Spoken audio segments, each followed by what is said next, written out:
All right, we're about to dive into one of the most bizarre and fascinating conditions in all of neuroscience, foreign accent syndrome. This isn't just about how someone talks. It's a rare phenomenon that can literally make a person question their own identity. I want you to just imagine this for a second. You go to bed one night, just like any other, and when you wake up, you start speaking with an accent you've never had, maybe one you've never even heard in person. It sounds like something out of a movie, right?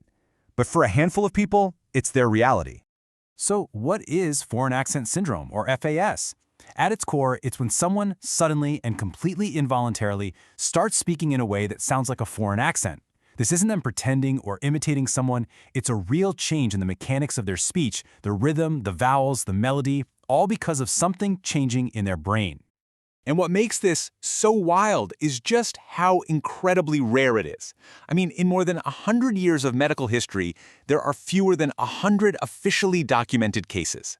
That's it. So every single person who experiences this is like a living window into the deepest mysteries of the brain. That brings us to our first part. We're going to look at the history of FAS and see how our view of it has totally changed over time, from thinking it was just a psychological quirk to understanding it's a really complex puzzle involving the brain and our speech.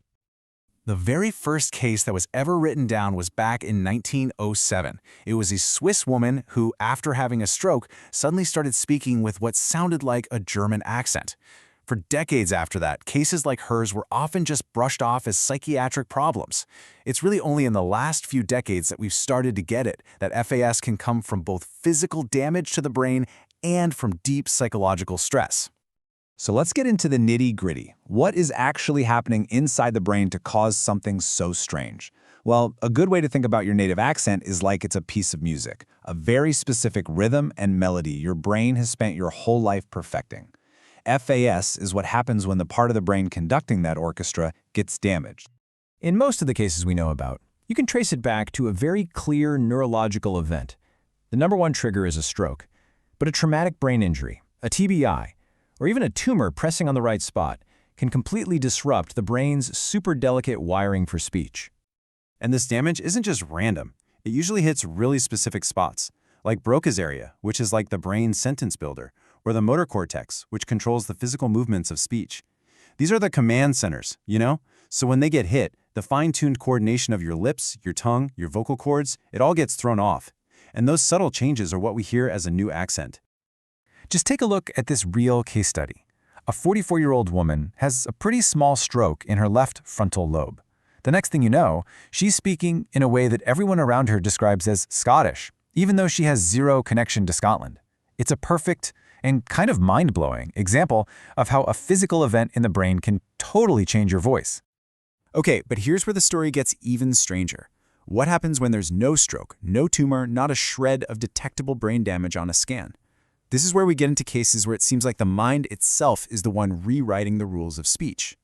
So you can really break FAS down into two main types. On one hand, you've got the neurological kind, which is tied to physical damage you can actually see.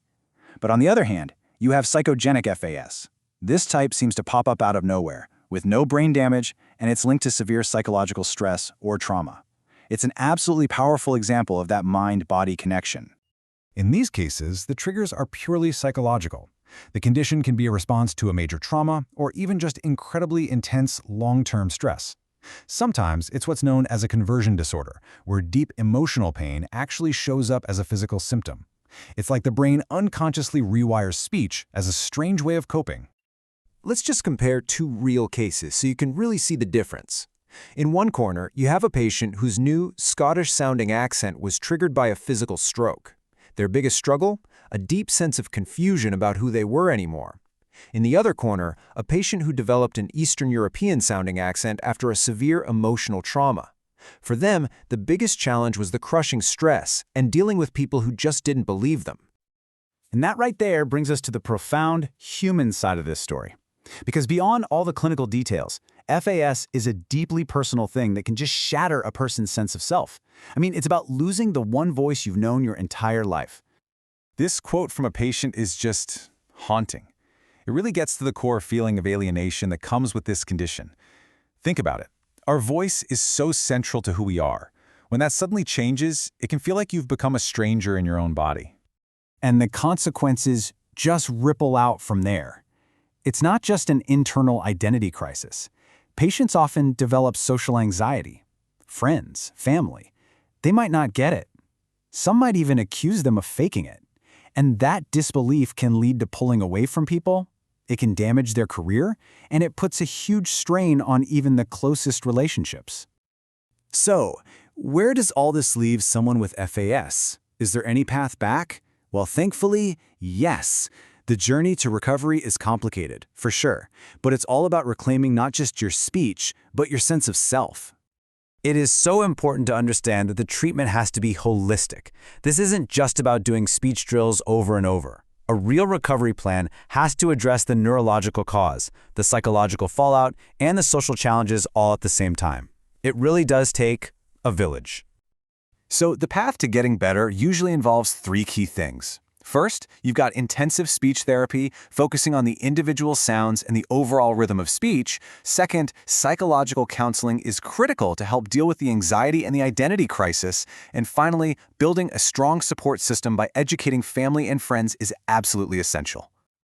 Now, getting your original accent back 100%, that isn't always possible, and how well someone recovers can really vary. But the goal of therapy isn't always a perfect cure. It's about helping patients get back a sense of control, rebuild their confidence, and learn how to adapt to and maybe even accept their new voice.